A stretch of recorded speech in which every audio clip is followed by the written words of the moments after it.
बिस्मिल्लाहिर्रहमानिर्रहीम अस्सलामु अलैकुम वरहमतुल्लाहि वबरकातुहू। दोस्तान उम्मीद लरम چې تاسو بخیر خبر خوشاله یو چې کم ځای کې هم یې الله جل شانه دې تاسو ټول خاد آباد اور خوشاله ساتي. زما عزتمندو دا یو میسج دی، دا تاسو واورئ، د دې باره کې سره بیا مزید مخکې ګپ لګوم. السلام علیکم رونو. یو کس په مدینه منوره کې خوب لیدلی دی، نبي علیه صلات وسلام وله خوب کې راغلی.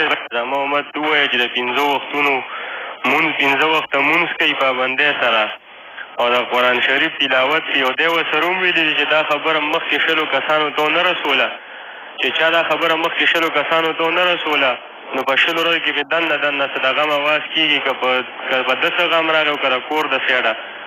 او دی ورسره ویلي چې دا خبره مخکې 100 کسانو ته چې ورسوله نو په 10 ورځو کې به دننه څه د خوشحالۍ زیری کېږي، یا به په خپله بې څه خوشحالي راځي، یا به د کور د سیډه څه د خوشحالۍ زیری پې کېږي.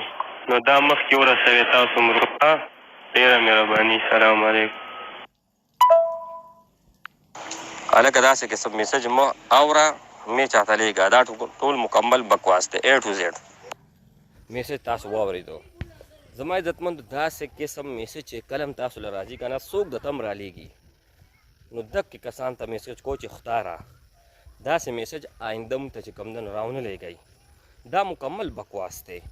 حضور پاک صلی الله علیه وآله وسلم وما ارسلناک الا رحمة للعالمین هغه نو هغه به چې کوم دی نو څه کوي چې تاسو 100 کسان ته ونه لیږو نو غم به تاسو باندې راځي.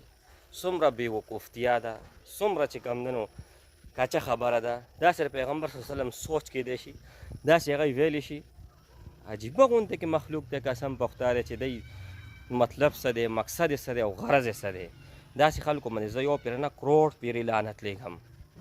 داسې میسج چې کوم دی که نه زه دې ټولو ته وایم که کم کس ماته داسې میسج راولېږو نو بیا به خفه نه ګورئ.